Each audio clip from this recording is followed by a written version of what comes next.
The thing about bread is that it doesn't care who you are. Wren had built her entire philosophy of life around this fact. Bread didn't care if you were sad.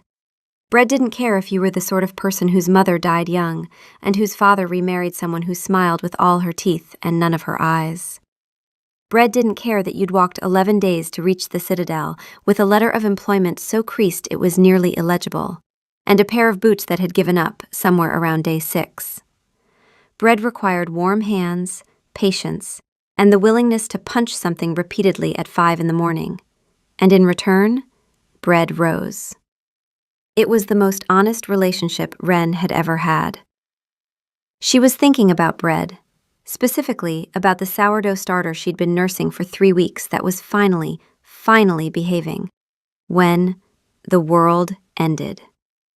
It happened at the Lantern Festival. The kitchens had been in a state of controlled catastrophe for 2 days, every surface covered in pastry, every burner occupied, every member of staff operating at a pitch of barely suppressed hysteria that Wren privately enjoyed. She was good in chaos. Chaos was just bread with more variables. The errand that took her to the lower bailey was stupid. A crate of Arborean wine that should have been delivered to the east cellars had gone to the west gate instead, and the second footman, a useless, over-promoted boy named Pell, who never refilled the salt and had once tried to store cheese above the ovens, had looked at her with his enormous, panicked eyes, and she'd said, "Fine."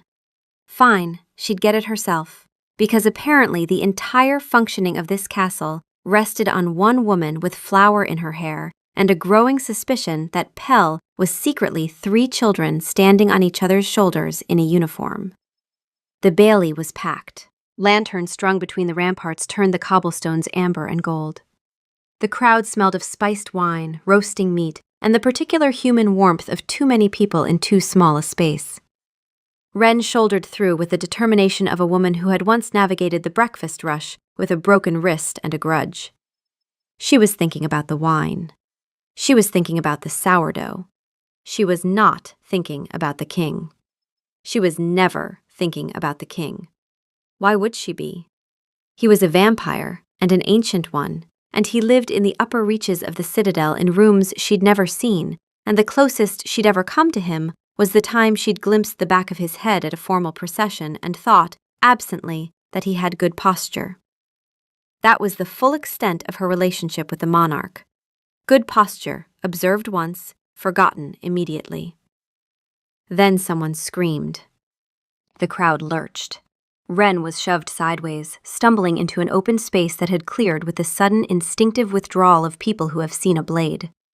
A cloaked figure, hooded, fast, already lunging, and a flash of steel in the torchlight, aimed at someone Wren couldn't see because she was falling, her foot catching on the cobblestones, her hand going out to break her fall, and instead going out into nothing, because there was a body in the way. The cloaked figure's blade was coming down, and Wren's outstretched hand caught the edge of it. Pain, bright, clean, across her palm. Her blood hit the cobblestones, and later she would learn that this was the moment that mattered.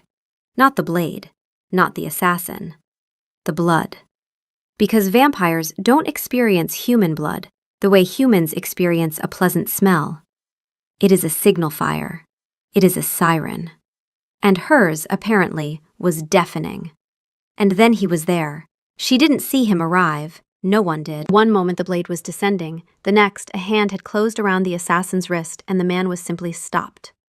Held in place by a grip that looked almost casual, though the assassin's face suggested the experience was anything but. The king of the citadel, up close, was taller than she'd expected, and very still in the way that a drawn bow is still. The stillness of something about to happen. His skin, where his hand gripped the assassin, was pale as marble and just as unyielding. His other hand came around her, pulling her back from the blade's arc, and she registered 2 things simultaneously. His touch was cool, not cold, but distinctly not warm, like stone that hadn't seen sunlight. And he was not breathing. Not out of exertion, he simply wasn't doing it. In the tangle of the movement, his palm pressed against hers. The cut on her hand. A cut on his, opened by a shard of the broken blade, and his blood was dark, darker than hers, almost black in the torchlight. Their blood met. The world went white. It lasted less than a second. Later, she'd think of it as a door being blown off its hinges, not opened, not unlocked, just obliterated. She felt him. The sheer, staggering weight of 500 years of consciousness poured through her like light through a crack, and in the same instant she knew he was feeling her. All of her. Every small and ordinary thing she was laid bare in a single heartbeat. Her mother's voice singing the song with no name, the smell of bread at dawn, the precise quality of her loneliness, which was not dramatic or poetic, but just the quiet fact of a woman who had been on her own for a long time and had stopped expecting that to change. Then it stopped. Her knees buckled. Someone caught her. Not him. He was already gone. The assassin dealt with, the crowd surging, guards shouting. She was on the ground, with her hand bleeding, and a feeling in her chest like she'd swallowed a bell and it was still ringing. She woke in the infirmary. Her hand was bandaged. No one mentioned the king. The official story was that she'd fainted in the crush. She was sent back to the kitchens the next morning, with instructions to rest her hand, which she ignored because the sourdough wasn't going to knead itself, and she had a suspicion that Pell had been left unsupervised near the spice stores. The bond, though. The bond stayed. At first she thought she was losing her mind. She'd be scrubbing a pot, an enormous copper thing crusted with the remains of last night's cassoulet, the kind of pot that required commitment and a certain vindictive energy, and a wave of focused, crystalline concentration would wash through her. Not hers. It was precise and cold and razor-edged, like watching someone solve a complex equation in real time. And it came with a faint undercurrent of impatience. She'd freeze, hands in the greasy water, and think, what in the... Then it would pass. She'd go back to scrubbing. It happened again an hour later, this time a pulse of something heavy and dull, like obligation hardened into stone. Duty. It felt like duty. Not her duty to the cassoulet pot, which was at least satisfying, but a vast, grinding, centuries-old duty that stretched in every direction without end. By the third day, she'd figured it out. It was him, the king. The blood thing, whatever it had done, had left a channel open between them, and his emotions were bleeding through it like sound through a thin wall. She couldn't hear his thoughts. She couldn't see what he saw. But she could feel what he felt, and what Aldrich of the Citadel mostly felt, as it turned out, was tired. Not sleepy tired. Tired the way a mountain is tired, an exhaustion so old and so deep it had become geological. He carried it the way she imagined he carried everything, with perfect discipline and absolutely no acknowledgement that it was there. But she could feel it. Under the focus, under the duty, under the cold precision of his mind, there was a weariness that made her own long days in the kitchen seem like a pleasant afternoon nap. She told no one. Who would she tell? And what would she say? "Excuse me, I appear to be emotionally eavesdropping on the king, and I'd like to report that he's really quite sad and also has excellent concentration." So she lived with it. She learned his rhythms. Mornings were sharp and controlled. Council sessions, she guessed, all strategy and discipline. Late mornings carried a particular restless energy she eventually identified as hunger, though it took her weeks to understand what a vampire's hunger actually felt like from the inside. Not the comfortable growl of a human stomach, but something colder, more precise. A pull toward something vital that he managed with the same iron discipline he managed everything else. She never felt him lose control of it. She never felt him enjoy it either. It was maintenance. Like breathing was for her, except he didn't breathe unless he chose to. Afternoons softened slightly, the focus becoming less martial and more contemplative. He read in the afternoons. She could tell because a particular quality of quiet pleasure would settle into the bond, warm and slow, like sunlight moving across a floor. He loved whatever he was reading. The contentment was so specific, so private, that she felt guilty for feeling it, the way you'd feel guilty for reading someone's diary. And then there were the nights. At night, when the Citadel was still and the kitchens were dark, and Wren was lying on her narrow cot trying to sleep, His loneliness came through like a tide. It was vast. It was old. It was the loneliness of someone who had been alone so long they'd stopped registering it as a condition and had begun to experience it simply as the texture of existence. It was, she thought, the saddest thing she had ever felt. Not because it was dramatic, because it wasn't, because he'd made peace with it, because he didn't even know it was something that could be otherwise. She'd lie there in the dark, feeling the quiet ache of a man she'd never spoken to, and she'd think, "You don't have to be this alone. You just think you do." She didn't say it through the bond. She didn't know if she could, but she'd think it, and she'd let her own feelings be what they were.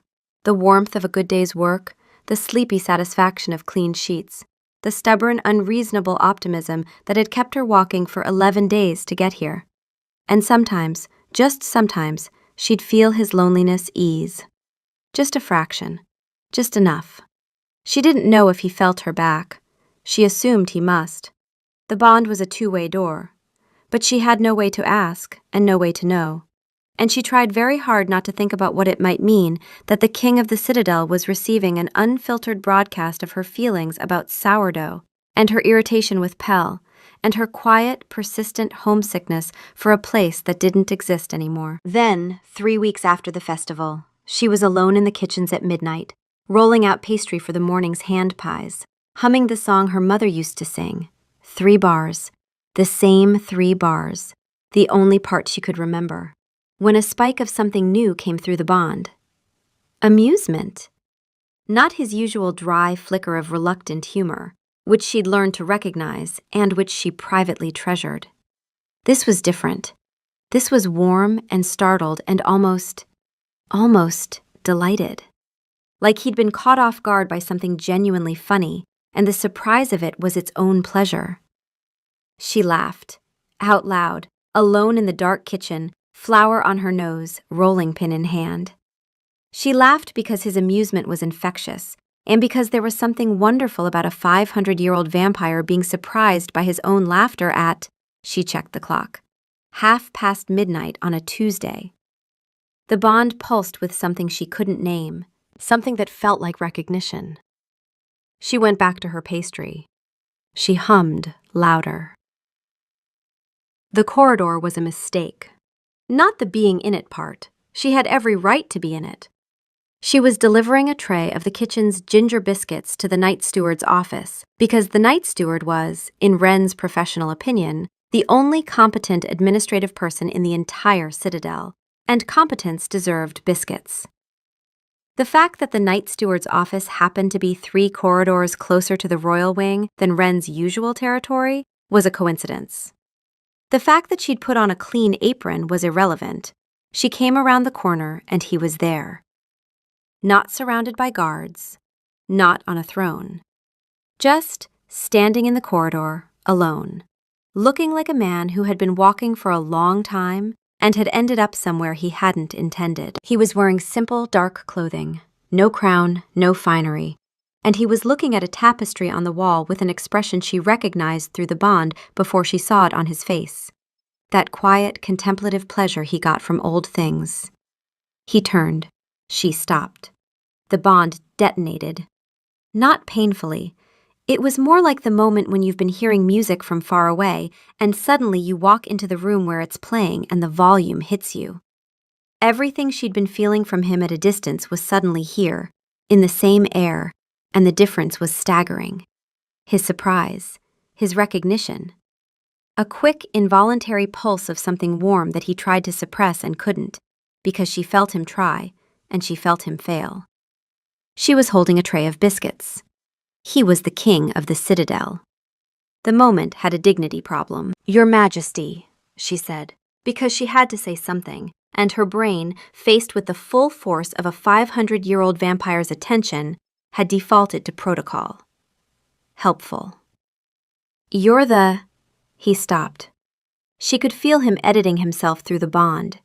"The girl from the Bailey, the kitchen maid, the woman whose emotions I've been accidentally intimate with for 3 weeks. He chose none of these. "You made the ginger biscuits for last week's council." Of all the things he could have said, this was the one she wasn't prepared for. You, what? The council session last Thursday. The biscuits were different. Sharper. More ginger, less sugar. Cardamom. And something else. Pepper, I think. Black pepper. He said this with the absolute seriousness of a man delivering a military briefing. She stared at him. The king of the citadel had opinions about her biscuits. Specific, ingredient-level opinions. From a man who didn't eat. You could smell that? From across a council table? Something shifted in his expression, the faintest flicker of self-consciousness. Vampire senses are thorough. You smelled my biscuits, in detail, while running a council session. They were very distracting. A pause. In a good way. She didn't know what to do with the information that a 500-year-old vampire had been distracted from matters of state by the smell of her cardamom black pepper experiment. Through the bond, she could feel that he was entirely sincere and also slightly embarrassed to have revealed this, which made it exponentially worse. Most people just eat them, she said, but I suppose smelling them in forensic detail from across a room works too. I imagine eating them is also excellent. The wistfulness in that, so faint she might have imagined it if the bond hadn't confirmed it, made something in her chest do an uncomfortable thing. He couldn't eat them. He could never eat them. He could smell every layer of care she'd folded into the dough, and he could never taste it. She filed this away in the part of her brain that was rapidly accumulating facts about the king that she didn't know what to do with. A pause. The corridor was very quiet. The torchlight made the stone walls amber. Through the bond, she could feel a fluttering quality to his composure that she'd never felt from him before. An agitation in the stillness, like water trembling before it breaks. He was nervous. The 500-year-old king of the citadel was nervous because a woman with a biscuit tray was looking at him. You hum, he said.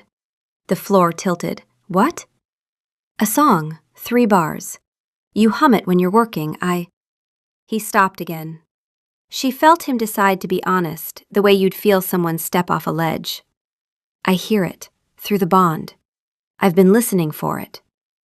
The silence after that sentence was so loud she could hear the torches guttering. He'd just told her, this ancient, controlled, untouchable king, that he listened for her humming. That her absent-minded 3 bars of a half-remembered song had become something he oriented to. She could feel, through the bond, what that admission had cost him.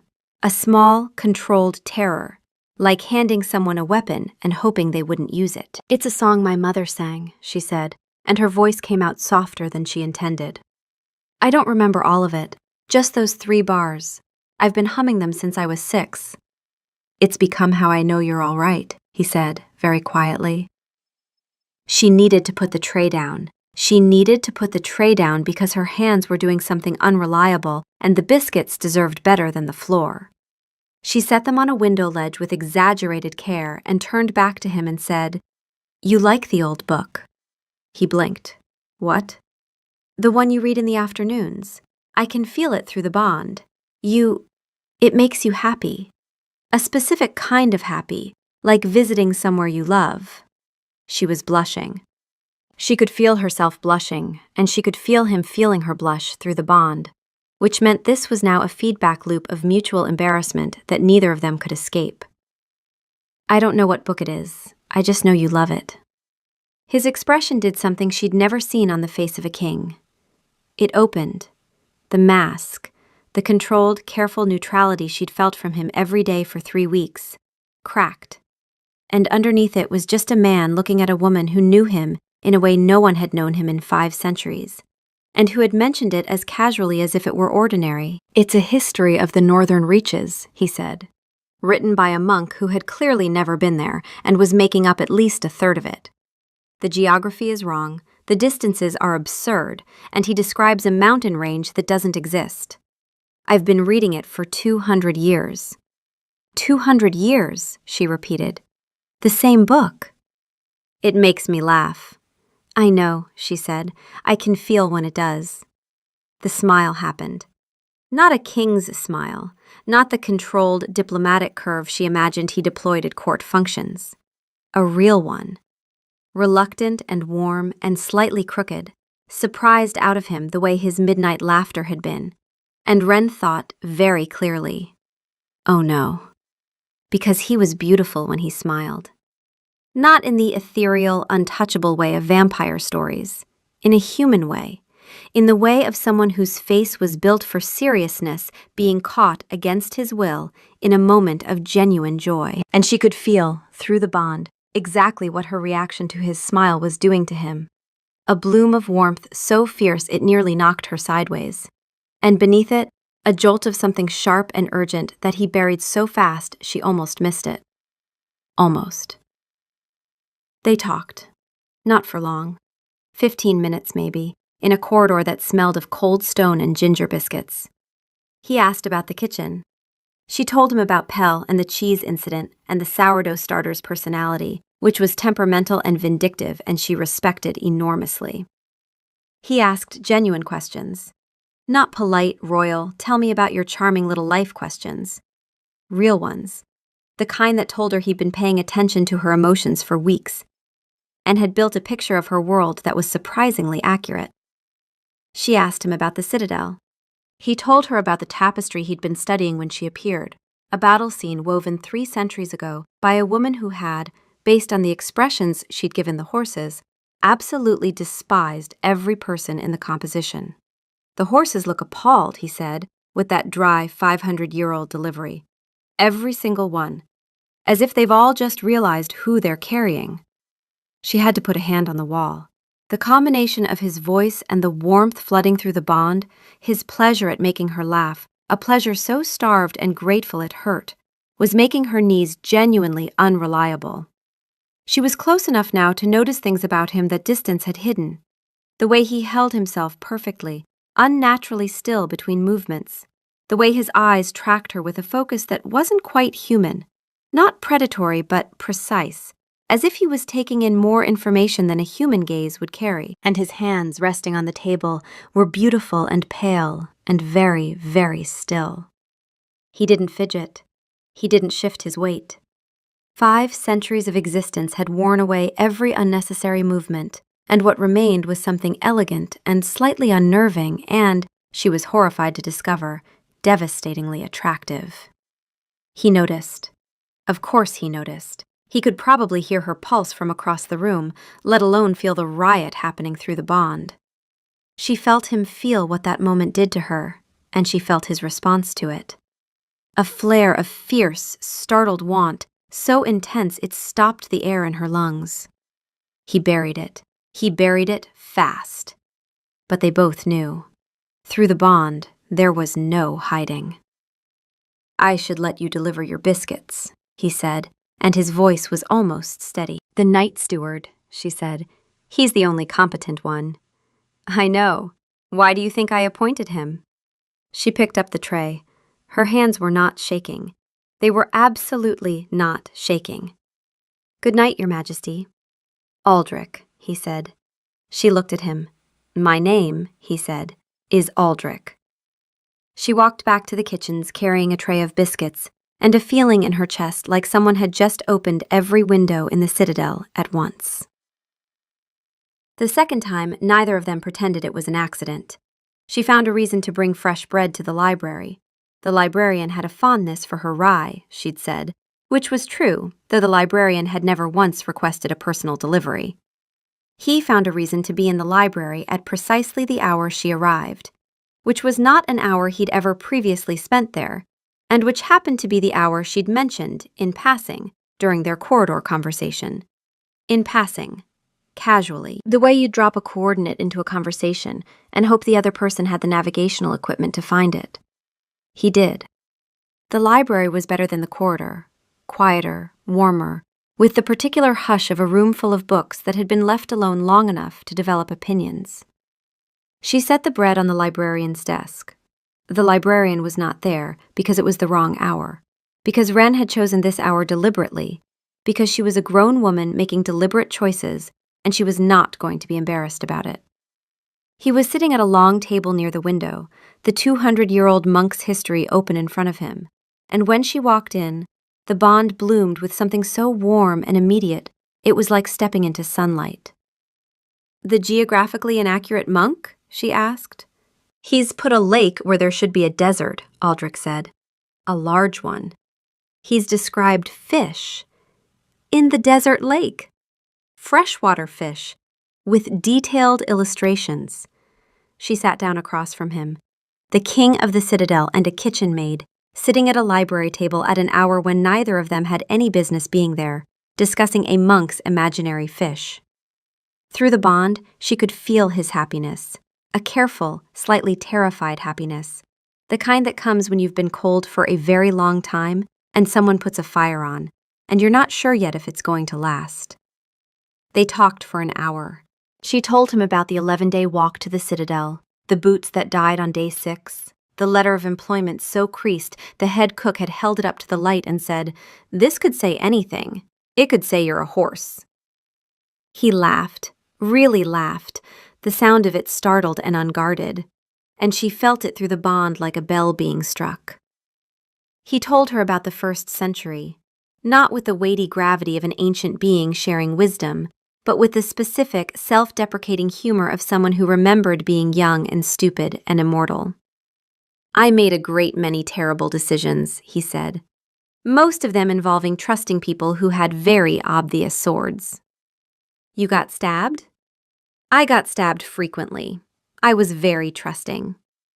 "You are describing the opposite of your current personality." 500 years of getting stabbed will do that." She was laughing. He was almost laughing. The bond between them was so wide open, it felt like the wall between 2 rooms had been removed, and they were just together, in the same space, with nothing between them. She could feel his ancient, careful heart doing something it hadn't done in centuries, and he could feel hers doing the same thing, and neither of them looked away. "Aldrich," she said, testing the name. It felt different out loud than it did in her head, more real, more dangerous. "Wren," he said, and the way he said it, like it was a word he'd been carrying around for weeks, waiting for permission to use, made her chest hurt in the best possible way. She left the library an hour later. She didn't touch him, he didn't touch her. But through the bond, she could feel the shape of what was happening between them as clearly as if someone had drawn it in the air. 2 people falling, willingly, with their eyes open. It was the night after the library. She was still warm from it, still carrying the echo of his laughter through the bond, the memory of the monk's imaginary fish, the way he'd said her name. She was in the servants' corridor behind the east wing, not listening, not lurking, just taking the short route back to the kitchens because she'd been delivering late supper trays and her feet hurt, and she wanted to get back to her room and lie in the dark and feel whatever he was feeling and be stupidly, privately happy about it. The corridor passed behind his study. She knew this because she knew the citadel the way she knew her kitchen, by the map you build when you carry heavy things through the same hallways for months. She didn't slow down. She didn't press her ear to the wall. She was walking and the stone was thin and the voices carried. Graves. She recognized the clipped, precise tone. Aldrich's advisor, a man who spoke like every word cost money and he was on a budget. "The delegation arrives in a fortnight. The bond is a liability, Majesty. It is the single most exploitable vulnerability you've had in 3 centuries. A silence. She should have kept walking. She should have kept walking. "I'm aware," Aldrich said. "Then you understand what must be done. Distance, discipline. Whatever this attachment is, it must be contained before it is discovered. Your enemies will not see a bond. They will see a lever." Another silence. She had stopped. Her feet had stopped without her permission, and she was standing in the dark corridor with her heart slamming against her ribs, and the bond wide open, carrying his emotions to her in real time. She felt it happening, felt the cold discipline closing over him like armor, felt the warmth from the library being packed away, boxed up, locked down. "She's no one, Graves." The words arrived through the stone and through the bond simultaneously. And the bond was worse, because through the bond she could feel the effort it took him to say it, the way he had to push past something to get the words out. A kitchen girl who was standing in the wrong place. His voice was steady, empty, a king's voice. If I could burn this bond out of my blood, I would do it tonight. The bond transmitted the truth of it. He meant it. Not the "she's no one." Even through the devastation, some distant, analytical part of her brain noted that the bond flickered on that line, a hairline fracture of dishonesty. But the rest, the desire to be free of it, the revulsion at his own vulnerability, the desperate, furious wish to go back to the cold, controlled, unbreachable thing he'd been before a woman with flour on her sleeve had walked around a corner and ruined everything. He wanted to unfeel this. He wanted to unwant her. And he was so committed to that wanting that it came through the bond with the force of a conviction. She stood in the corridor for a long time after his voice stopped. She thought about the biscuits, the cardamom and black pepper. The way he'd said they were very good, with the solemnity of a man discussing matters of state. She thought about the humming, the 3 bars. It's become how I know you're all right. She thought about the library, the monk's imaginary fish, the laughter she'd felt through the bond like a bell being struck, the way he'd said her name. And then she thought, burn it out. Something in her chest, the warm, open, stupid thing that had been growing for 3 weeks, folded shut. Not with a slam, with the quiet, precise care of someone closing a book they've decided they're never going to read again. She walked back to the kitchens. She washed the supper trays. She went to her room. She lay on her cot in the dark, and she did the thing she'd never tried to do before. She closed the bond. Not severed, she couldn't sever it. But she could go quiet. She could stop sending. She could take every warm, stubborn, open thing she'd been unconsciously broadcasting for weeks. The humming, the satisfaction, the sleepy optimism, the whole stupid background hum of Wren being Wren. And she could turn it off. She did. The silence from her end was total. He felt it within the hour. Aldrich was still in his study. Graves had left, the fire was low, and he was sitting in the dark with the particular stillness of a man who has just performed a necessary amputation on himself and is waiting for the numbness to arrive. It didn't arrive. What arrived instead was absence.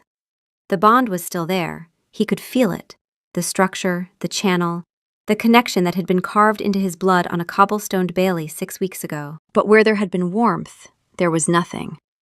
Where there had been a presence, her presence, steady and bright and stubbornly alive, there was a silence so complete it had weight. She'd heard him. He knew it the way he knew his own name. She had been in the corridor, and she had heard every word, and she had felt, through the bond, that he meant it. And now she was gone. Not physically. He could feel that she was alive, that her heart was beating, that she was somewhere in the citadel. But everything else, the warmth, the humor, the 3 bars of the song, was just not there. He sat in the dark for a long time. He tried to tell himself this was what he wanted. He had told Graves this was what he wanted. He had meant it, hadn't he? The bond was a vulnerability. The bond was a risk. The bond was the most dangerous thing that had happened to him in 3 centuries. And he had not survived 500 years by indulging dangerous things. But the silence where her humming used to be was so loud it was making his teeth ache. He reached through the bond. Not deliberately, the way you'd reach for something on a table without thinking about it because it was always there. His hand closed on nothing. The table was empty. She had taken herself off it. For the first time in a very long time, longer than he cared to calculate, Aldrich of the Citadel put his head in his hands. 3 days of silence. Wren did her job, She kneaded and she baked and she scrubbed and she managed the kitchen with the same sharp efficiency she always had. The bread still rose. The sourdough starter still behaved, mostly. Pell was still useless. The world continued. But she didn't hum. She didn't hum, and she didn't broadcast, and she didn't let a single unguarded feeling leak through the bond. It was exhausting, like holding her breath continuously, like keeping a muscle clenched that wanted to relax. The bond was still there, still carrying his emotions to her, whether she wanted them or not. And what she was getting from him was awful. She'd expected cold relief. She'd expected the satisfaction of a man who had gotten what he wanted. Distance, freedom, his precious, unbreachable solitude restored. What she got instead was a restless, spiraling agitation that grew worse by the hour. He couldn't settle. She could feel him pacing, not physically but emotionally, prowling through his own mind like something caged. He kept reaching for the bond. She could feel it every time. A tentative, almost unconscious extension toward where she used to be, followed by the jolt of finding nothing. He was doing it compulsively, the way you'd keep touching a pocket where your keys used to be, and each time the emptiness hit him, his agitation ratcheted up another notch. By the second day, the agitation had curdled into something darker. Not anger, or not entirely. There was a specific quality to what she was feeling from him that she recognized, with vicious satisfaction, as understanding. The slow, terrible dawn of a man realizing exactly what he threw away, exactly how warm the room used to be, because the fire had gone out and the cold was moving in.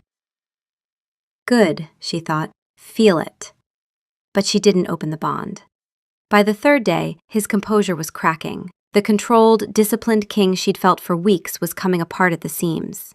His focus in council, she could feel the sharpness of it faltering, the legendary concentration fragmenting into static. His hunger, usually managed with iron precision, was slipping. She felt it spike at odd hours, raw and less controlled, as if the discipline he'd spent centuries building was eroding from multiple points at once. At night, his loneliness came through the bond with a rawness it hadn't had before. Because before, her warmth had been there to ease it, and now it was just him. Alone. The way he'd been for 5 centuries, except now he knew what the alternative felt like, and the knowledge was eating him alive. She lay in her cot and felt the king of the citadel learn, in real time, the difference between being alone and being lonely. He'd been alone for 500 years. He'd only been lonely for 3 days. She did not feel sorry for him. She felt angry, the sharp, satisfied fury of a woman who'd been told she was no one by a man who listened for her humming, and she held onto it with both hands, because the alternative was letting the bond open and admitting that his pain was making her chest ache in a way that had nothing to do with anger, and everything to do with the fact that she still, despite everything, cared about the sound of his laughter over an imaginary fish. She did not hum. On the 4th day, there were biscuits on her workstation. Not just any biscuits, her biscuits, ginger, cardamom, black pepper, baked with the unmistakable touch of someone who had watched a professional closely enough to replicate the technique, and not quite well enough to replicate the result. The ginger was slightly too heavy, the pepper was uneven. They were, objectively, a B- effort.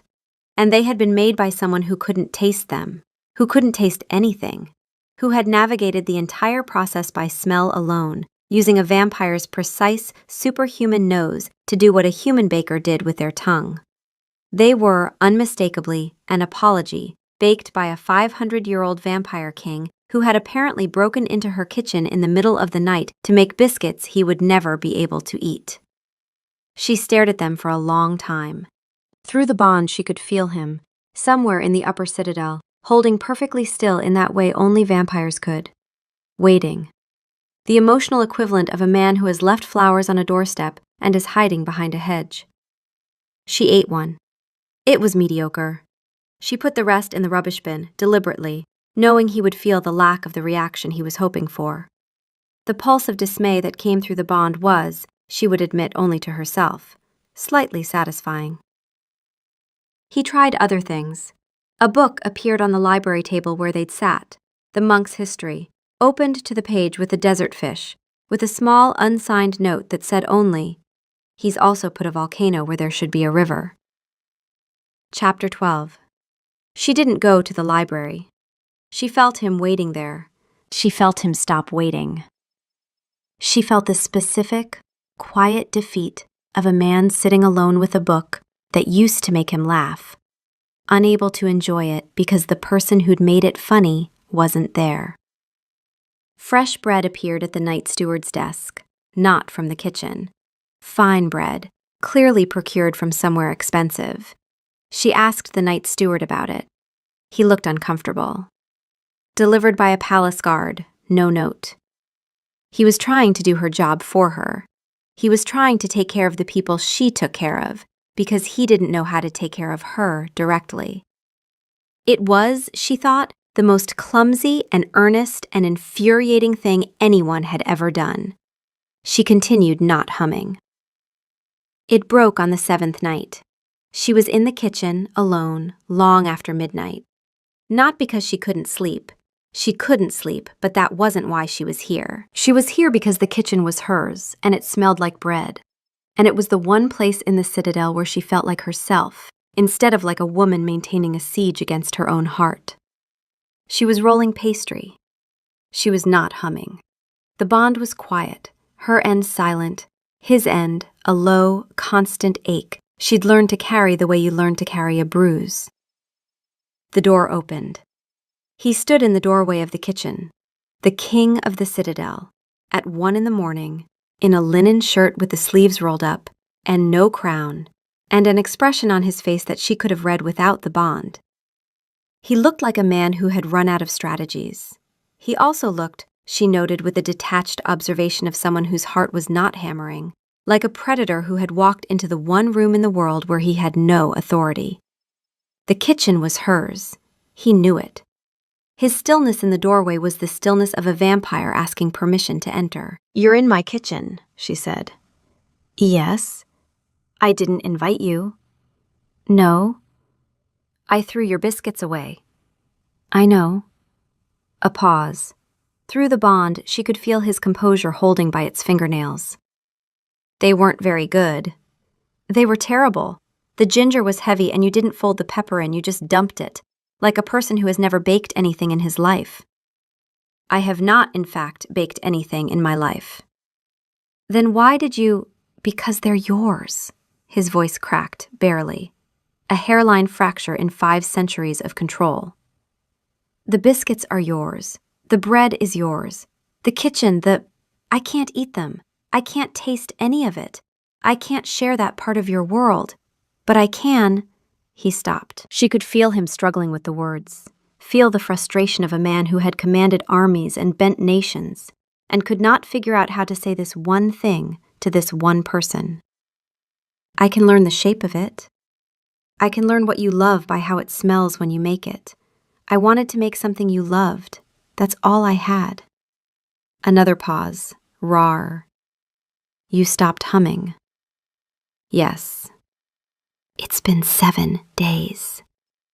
I know how long it's been." "The silence is—" He closed his eyes. Through the bond, she felt what he couldn't say. The silence was unbearable. Not metaphorically, not poetically. It was a physical absence that had settled into the spaces of his life where her warmth used to be, and it was making the citadel feel like a tomb. "You said you wanted to burn it out," she said, and her voice was steady, and she was proud of it. "You said I was no one." "I know what I said." "You meant it. I could feel that you meant it." "I meant—" He opened his eyes. He looked at her. Through the bond, she felt him make a decision. Not a strategic one, not a king's decision, but the terrified, uncontrolled decision of a man stepping off a cliff. "I meant that I wanted to not feel this. I meant that wanting you terrified me more than anything in 500 years. I meant that I have built my entire existence around never being vulnerable, and you made me vulnerable in a corridor over ginger biscuits, and I didn't know what to do with that, so I said the cruelest thing I could find." The kitchen was very quiet. The banked ovens ticked softly in the silence. "That's not an apology," she said. No, he said, it isn't, because I haven't earned one yet. She stared at him. Through the bond, she could feel the truth of it. No performance, no strategy, no 500-year-old composure. Just a man standing in a kitchen at 1 a.m. with his sleeves rolled up, afraid. You said burn it out, she said again. And this time her voice wavered, and she hated it. And she felt him feel it waver, and she hated that too. Do you know what that felt like? I could feel you mean it. Not the she's no one. You flinched on that, and I felt the flinch, and I knew it wasn't true. But the rest? Her throat closed. She picked up the rolling pin because she needed something in her hands. I was still warm from the library, from the fish, from you saying my name. And you wanted to burn it out. You wanted to unfeel it. I wasn't worth even the discomfort of having feelings. You were worth too much, he said very quietly. That was the problem. Don't do that. Do what? Don't make it sound romantic. You were a coward. You were scared and you were cruel. And you didn't even have the courage to say it to my face. You said it to Graves, in a room you thought was private, and I heard it by accident. If I hadn't been in that corridor, you'd have just, what, gone on forever? Feeling me through the bond and pretending you didn't want to? Through the bond, she felt his answer before he gave it. Yes, that was exactly what he would have done. And the shame of it, the real, unperformed shame, hit her like a wave. Yes, he said. That is exactly what I would have done. And it would have been the act of a coward, and you would have deserved better. And I would have lost you anyway, just more slowly. He took one step into the kitchen, just one. I am not asking you to forgive me. I am asking you to let me be honest with you, in this room, right now, because you can feel whether I'm lying, and I can feel what this is costing you, and I am done pretending that either of those things doesn't matter. The rolling pin was shaking in her hand. She put it down. Then be honest, she said. The book, he said. The monk's history. I've been reading it for 200 years because it makes me laugh, and I have almost no one to tell that to. And when you said, I know, when you said it like it was obvious, like of course you knew, like knowing what made me happy was just something you'd picked up, the way you'd pick up a useful fact about flour, I thought, this is the most seen I have been since before I can remember. And I thought, this is going to destroy me. She was crying. She didn't want to be crying, but the bond was open. Not because she'd decided to open it, but because she couldn't hold it shut anymore. Not with him standing there saying these things with his sleeves rolled up and his composure in ruins. Her warmth was leaking through, and his relief at feeling it again, the raw, desperate relief, like a man who's been holding his breath for 7 days and has just been allowed to inhale, was flooding back toward her, and the feedback loop was spinning up, and they were both standing in a dark kitchen at 1 a.m, feeling each other's feelings in real time, and it was too much, and it was not enough. You don't get to do this, she said, wiping her eyes with the back of her hand. You don't get to say beautiful things in my kitchen at 1 a.m. and expect that to fix it. I don't expect it to fix it. Then what do you expect? Nothing. I expect nothing. He was very still. Through the bond, she could feel the truth of it. I am not here because I have a plan. I am here because 7 days without your humming is the closest thing to dying I have experienced in 500 years. And I am done being the kind of man who would rather die than admit that. The silence in the kitchen was absolute. She picked up a biscuit, one of hers, from the day's baking, proper cardamom and pepper, nothing like his terrible attempt, and held it out to him. He looked at it, he looked at her. A vampire king being offered a biscuit he couldn't eat by a woman he'd hurt in a kitchen at 1 a.m. He took it. He raised it to his face and inhaled, slowly, deliberately, with the focused attention she'd felt from him in council sessions. Except this was different. This was personal. This was him reading every ingredient the way a scholar reads a text. His eyes closed for a moment. Cardamom, he said. Black pepper. A trace of honey you didn't put in the last batch. And, he paused, you were angry when you made these. The dough was handled harder than usual. You can smell that? The gluten develops differently under force. She stared at him. You are the most ridiculous person I have ever met. Through the bond, she felt something she'd never felt from him before. Not his controlled warmth, not his reluctant amusement, not his careful, terrified happiness. What she felt was relief so profound, it was nearly indistinguishable from joy. Better than yours? She asked. Immeasurably, even from the outside. If you ever try to bake in my kitchen again without supervision, I will end you. Understood. The bond was open, wide open, and for the first time, neither of them was trying to close it. He stayed in the kitchen until nearly dawn. She went back to her pastry. He sat at the long wooden table where the kitchen staff took their meals, and he watched her work, and they talked. Not about the bond, not about what came next, not about kingdoms or politics or what the court would say. They talked about bread, what it smelled like to him, layer by layer, a sensory world she couldn't access, the way she described taste to him and he described scent to her. Two people mapping the same territory from different countries. About the monk's fish, about the worst meals she'd ever made, a list she maintained with scholarly precision and zero shame, and the worst decisions he'd ever made, which involved a quantity of misplaced trust and, on one memorable occasion, a goat. At some point she realized he was breathing, not because he needed to, he never needed to, but because he was matching her rhythm. Inhale when she inhaled, exhale when she exhaled. She didn't mention it. Through the bond, she could feel why he was doing it, and the reason made her eyes sting. She hummed, the 3 bars. She didn't decide to do it. Her hands were in the dough, and the song came the way it always came, unconscious and automatic. She caught herself and stopped. Don't, he said, and his voice was rough. Please. She hummed. He listened. When the first gray light began to show at the high kitchen windows, he stood, unhurried, but with the quiet awareness of someone who kept careful track of the sky. Dawn, she said, not a question. I have some time yet, but I should go. He paused in the doorway, the last of the night pooling around him, and looked back at her. In the low light, he looked exactly like what he was, something ancient and dangerous and not quite alive, and also exactly like what he'd been all night, a man in a kitchen who didn't want to leave. Same time tomorrow? She asked, and her voice was lighter than she'd expected. Through the bond, she felt his answer before he gave it, a bloom of warmth so sudden it startled them both. I'll be here, he said.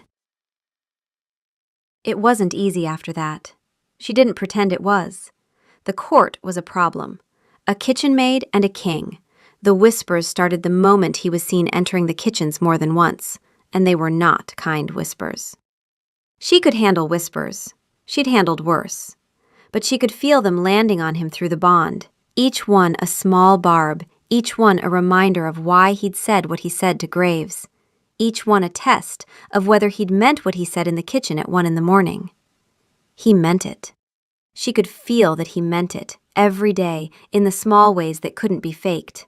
The way the bond warmed when she entered a room, even if he couldn't look at her. The way he listened for the humming. The way he brought her terrible problems from council sessions and asked for her opinion. Not because she knew statecraft, but because she knew people. And her read on who was lying and who was scared and who was angling for something was, he said, unnervingly accurate. It's the same as a kitchen, she told him. Everyone's hungry. You just have to figure out what for. Graves was not happy. Graves was professionally, meticulously, icily not happy, in the way of a man who had spent 2 centuries building something and could see a crack forming. But Graves was not a villain. He was a man who loved the kingdom and feared for it. And when Aldrich sat him down and said, "She stays," Graves looked at Wren with his cold, assessing eyes and said, "Then she had better be worth the cost." "She is," Aldrich said, with the absolute certainty of a man who had spent 7 days in the silence, and knew exactly what the cost of the alternative was. Graves, to his credit, did not argue further. The turning was her idea. Not a dramatic, anguished will she, won't she decision, a practical one.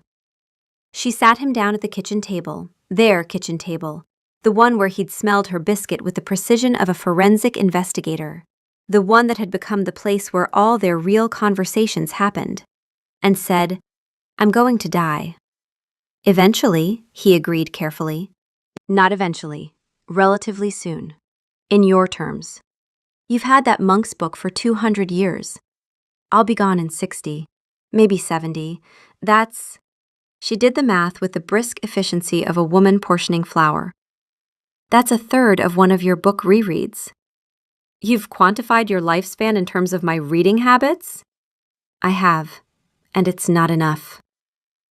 The turning itself she approached the way she approached everything: research, preparation, and a refusal to be precious about it. She asked questions that made the court physicians uncomfortable and the older vampires squirm. She wanted to know about the hunger, about the senses, about the specific, practical realities of being a person who used to eat bread and now drinks blood. She wanted to know if she could still bake. She could still bake. The adjustment period was, by all accounts, a spectacle.